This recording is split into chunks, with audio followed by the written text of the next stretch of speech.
उसी पर उसके क्या तथ्य है, क्या सच्चाई है, वो आपके सामने रखने के लिए उपस्थित हुए हैं।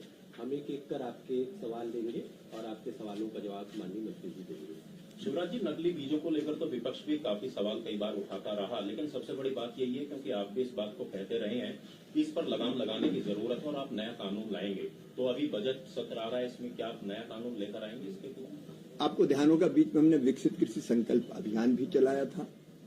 तब भी किसान की एक बड़ी शिकायत थी कि कई बार हम जो बीज खरीदते हैं वो या तो घटिया निकलता है या नकली निकलता है, दावे कुछ किए जाते हैं, निकल कुछ जाता है। तो इससे निजात दिलाने की जरूरत है। समय समय पर और भी ये मामला उठता रहा है बीजों का, और इसलिए जो सीड एक्ट था पुराना, वो 1966 का था लगभग, जिसमें थोड़े बहुत 500 रुपए के जुर्माने का प्रावधान था। वो बहुत प्रभावी नहीं था। इसलिए आवश्यकता इस बात की महसूस की गई कि एक ऐसा सीड एक्ट जो प्रभावी रूप से अगर कोई घटिया या नकली बीज प्रदाय करता है, कोई कंपनी कोई और, तो उस बीज से हम बचा सकें किसानों को। और अगर कोई ऐसा करता है जानबूझ के, तो उसको सख्त दंड की व्यवस्था की जा सके, ताकि घटिया बीज जो किसानों को बेच दिए जाते हैं, वो बेचने वाले दंड के कारण भी और सिस्टम के कारण भी डरें। ऐसे प्रावधान इसमें किए गए ताकि हम किसानों के लिए अच्छे बीज सुनिश्चित कर सकें। सर, ये सीड एक्ट किसानों के लिए कैसे लाभदायक होगा? इसमें हम लोगों ने कोशिश ये की है कि ट्रेसेबिलिटी का एक सिस्टम बना रहे हैं पूरा। अभी किसान को बीज पता नहीं चलता कि कहां आया, कहां उत्पादित किया गया। अब इसमें ट्रेसेबिलिटी का पूरा एक सिस्टम होगा। जो बीज आएंगे वो ये पता चलेगा कि डीलर के पास कहां से आए, डीलर के पास, डीलर के पहले किसके पास थे और कहां उत्पादित हुए, किसने बनाया। तो हमारी कोशिश ये होगी कि जब ट्रेसेबिलिटी से ये पूरा पता चल जाएगा, जैसे ही क्यूआर कोड को स्कैन करेंगे तो ये पता चल जाएगा कि बीज कहां से बना, तो मूल ही पकड़ में आ जाएगा। तो एक तो ये होगा कि खराब बीज सिस्टम में आएंगे ही नहीं, और आए तो वो पकड़े जाएंगे। तो एक खराब बीज या तो आएंगे ही नहीं, या आएंगे तो पता चल जाएगा और जिसने दिए उसको दंड दिया जा सकेगा। इससे सीधे सीधे किसानों को, अभी जाते हैं दुकान पे और बातें करके कोई भी डीलर उनको बेच देता है कि ये बहुत अच्छा बीज है, इससे ये उत्पादन होगा, और वो खरीद लेता है, लेकिन इससे पूरे मूल का पता चलेगा। एक इस बात में इसकी व्यवस्था की गई है। सीड कंपनी का रजिस्ट्रेशन बाकायदा किया जाएगा। रजिस्ट्रेशन की जो व्यवस्था है, उससे भी कौन कौन सी पंजीकृत हमारी सीड कंपनीज है, सीड बेचने वाले हैं, वो पता चल सकेगा। इससे अनाधिकृत रूप से अगर कोई बीज बेचेगा तो वो भी जानकारी तत्काल प्राप्त की जा सकेगी। हाँ, एक बात मैं इसमें कहता हूं कि परंपरागत बीज जो किसान बोता चला आया है, परंपरागत बीज पर ये प्रतिबंध लागू नहीं होंगे, क्योंकि किसान आपस में भी बीजों का विनिमय करता है। एक बात ये फैलाई जा रही है कि इसमें परंपरागत बीजों का क्या होगा, कुछ नहीं होगा।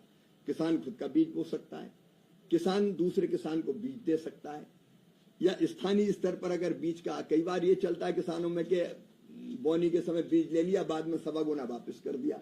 ये परंपरागत सिस्टम है। तो जो परंपरागत बीज है, वो बीजों का प्रचलन स्थानीय स्तर पर जारी रहेगा, उसमें कहीं कोई दिक्कत नहीं है। और जो मैंने ट्रेसेबिलिटी की बात बताई, उसके बाद अगर पता चलेगा कि बीज घटिया निकला, जर्मिनेशन नहीं हुआ या और कोई दिक्कत पैदा हुई, तो इसमें दंडात्मक प्रावधान को बढ़ाया गया है 30 लाख। अभी तो 500 रुपए तक का जुर्माना था, अब इसमें प्रस्तावित है, अभी तो सुझाव आ रहे हैं कई तरह के, अभी जो प्रस्तावित है 30 लाख रुपए तक का जुर्माना। और अगर बहुत गंभीर है कि जानबूझ के डेलिबरेटली ये अपराध किया गया है, तो उसमें सजा का प्रावधान किया गया है।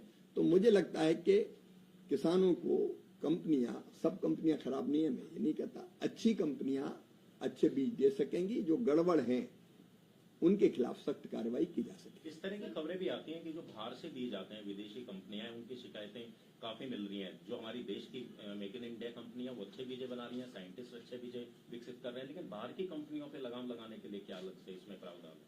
3 चीजें हैं। एक, हमारे जो पब्लिक सेक्टर, सार्वजनिक क्षेत्र, इसमें आईसीआर हमारे बीज बनाता है, वो पूरी ताकत के साथ खड़ा रहेगा। हमारी यूनिवर्सिटीज काम कर रही है, हमारे केवीकेज काम कर रहे हैं।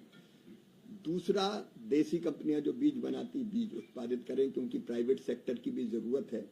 और इनोवेशन और रिसर्च एक तरफ आईसीआर भी करता है, यूनिवर्सिटीज भी करती है, दूसरी तरफ प्राइवेट कंपनीज भी करती है। तो कोई अगर करे तो उस इनोवेशन का फायदा किसान को मिलना चाहिए। तीसरी तरफ कई बार जरूरत पड़ती है विदेश से भी कोई बीज आए, उसको रोका नहीं, लेकिन पूरी तरह से नियमन की व्यवस्था है, उसका पूरी तरह से मूल्यांकन होगा। मूल्यांकन के बाद वो हमारे एग्रो क्लाइमेटिक कंडीशंस में सूट होगा कि नहीं होगा, उसकी पूरी जांच के बाद ही किसी बीज को बाहर से आयातित करने की अनुमति होगी। इम्पोज करने के लिए कोई विशेष कदम आप उठाएंगे? जैसे फूड और फार्मा में देखा जाता है कि सिर्फ आप ट्रेसिबिलिटी की बात कर रहे हैं, तो अल्टीमेट रिजल्ट तक पहुंचने में तो सारा मुद्दा डाइल्यूट ही हो जाता है। इसको थोड़ा सा सरल बनाया है, क्योंकि अदालत में जाना पहुंचना और प्रक्रिया में काफी समय लगता था। अब अगर कोई गड़बड़ करेगा तो राज्य को ही इन्फोर्स करने के सारे अधिकार वहां दिए गए। बीज समिति राज्य की होगी, राज्य अधिकारियों की नियुक्ति करेगा, और जो नियुक्त अधिकारी है वो तत्काल वहीं कार्रवाई कर सकेंगे, अदालत में जाने की जरूरत नहीं पड़ेगी। दंडात्मक प्रावधान और बाकी जो प्रावधान है वो अधिकारी स्तर पर भी लागू हो सकेंगे। हाँ, पूरी तरह से राज्य के अधिकार को सुनिश्चित किया गया है। हम मुख्य रूप से विनिमय, जो विनिमयन है वो हम करने का काम करेंगे, कोऑर्डिनेट करने का काम करेंगे, समन्वय करने का काम करेंगे। मुख्य रूप से राज्य इसको इम्प्लीमेंट करेगा। राज्य जो तय करेगा, राज्य की बीज समिति बनेगी और राज्य की सरकार ही डिस्ट्रिक्ट में भी इसको पूरी तरह से विनियमित करेगी। सर, पंजीकरण और मानक के इसके अगर हम देखते हैं सर, जो रजिस्ट्रेशन है और मानक है, उसके वजह से क्या हमारे जो परंपरागत बीज है, देसी बीज है, क्या बाहर मार्केट से बिल्कुल नहीं होंगे। परंपरागत बीजों को ये संरक्षित करने का प्रयास है, वो चलन में बने रहें, किसान उत्पादित करें, बेचें, इस पर कहीं कोई प्रतिबंध नहीं है। किसानों को पूरी तरह से स्वतंत्रता है कि वो स्थानीय स्तर पर बीज, अपने घर के बीज का उपयोग करें, दूसरे किसान को भी दें। स्थानीय स्तर पर आपस में अगर वो बेचेंगे तो वो जारी रहेगा। ये व्यापक पैमाने पर जो व्यापार करता है केवल उस पर लागू होगा। सर, किसानों को जमीनी स्तर पर कैसे अवेयर करेगी सरकार? क्योंकि सर मेरा ये क्वेश्चन इसलिए है क्योंकि मैंने खुद 2000 गांव में विजिट किया है और मैं किसानों से ऐसे रूबरू मिली हूँ, क्योंकि मैंने पेस्टिसाइड के ऊपर बहुत काम किया है। तो मैं किसानों से जब मैं मिलती थी तो लिटरली उनकी आंखों में ना आंसू होते थे कि हमें कोई गाइड नहीं कर पाता। मैडम, जो आता है बीज कंपनी वाला अपना स्टॉल लगाता है और हमें बीज बेच के चला जाता है। हमें मतलब हम वो बीज खरीदते हैं, उसकी सीडिंग करते हैं, उसके बाद हमें पेस्टिसाइड बहुत बड़ी मात्रा में डालना पड़ता है, उसके बाद भी हमारी क्रॉप नहीं होती। तो क्योंकि कहीं ना कहीं अवेयरनेस की बहुत ज्यादा कमी है। हमने विकसित कृषि संकल्प अभियान जैसे अभियान इसलिए प्रारंभ किए हैं कि हम किसानों को जाके अवेयर कर सकें। उसमें हमारे वैज्ञानिक, हमारे अधिकारी, हमारे केवीकेज, हमारी यूनिवर्सिटीज के लोग, प्रगतिशील किसान एक साथ साल में एक बार, जैसे पिछले साल किया था, इस बार फिर करेंगे, जाएंगे और किसानों को अवेयर करने का काम करेंगे। नंबर 1। नंबर 2, हम कृषि विज्ञान केंद्रों को इस तरह से एजुकेट करने की नोडल एजेंसी ही बनाएंगे, क्योंकि हर जिले में 1 केवीके हमारा है, 731 केवीके है, तो वो सक्रिय रहेंगे और वो भी किसान को इनकी विशेषता या बाकी जानकारियां, अगर कोई खराबी है तो वो भी जानकारी देने का काम करेंगे। तो केवीके की भूमिका को और प्रभावशाली करने की कोशिश करेंगे। सर, बीज विधेयक जो 2026 लाया जाएगा, इसमें सर क्या राज्य सरकार के जो अधिकार है उसका कुछ हनन हो सकता है? बिल्कुल नहीं होगा, सब कुछ राज्य सरकार को ही करना है। हम कोऑर्डिनेट करने का काम करेंगे। देखिए, कृषि वैसे भी राज्य का विषय है, राज्य के अधिकार जो पूर्ववत है वो बने रहेंगे। और नकली बीज को लेकर के सर क्या प्रोविजन है? प्रोविजन बिल्कुल, कोई घटिया बीज है तो मैंने जैसा पहले बताया कि अभी तक 1500 रुपया तक जुर्माना होता था तो कोई भी दे देता था। अब 30 लाख रुपए तक का जुर्माना, और अगर डेलिबरेटली कोई गड़बड़ बीज बेचा गया है, बनाया गया है, तो उसमें 3 साल तक की सजा का प्रावधान। सर ये देखा जाता है किसान कंज्यूमर प्रोटेक्शन एक्ट के बारे में इतना सजग नहीं है कि आपकी वाकई में कोई ऐसी योजना है कि वो जागरूक करें। हम उसी व्यवस्था को, क्योंकि नहीं तो दोहराव होगा फिर, तो उसी व्यवस्था को प्रभावी ढंग से लागू करने का काम करेंगे। किसान के जो बीज हैं उसके लिए कोई रजिस्ट्रेशन या पंजीकरण नहीं, किसानों को दें।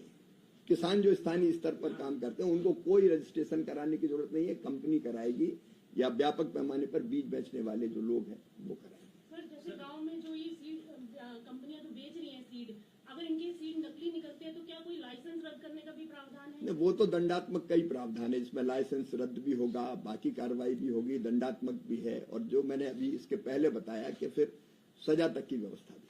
सर बीज की कीमतें लगातार बढ़ती रहती हैं, तो उसमें नियंत्रण के लिए कि कीमतें नियंत्रित हों और उसका किसानों को तत्काल फायदा मिले। सामान्य परिस्थितियों में तो बीज के रेट जैसे आपको पता है कि प्रिंट करने पड़ते हैं, डालने पड़ते हैं, लेकिन अगर कोई ऐसी असामान्य परिस्थिति आती है, किसी ने कीमत बहुत ज्यादा बढ़ा दी और वैसी शिकायत प्राप्त होती है, तो वैसी स्थितियों में सरकार फिर हस्तक्षेप करेगी।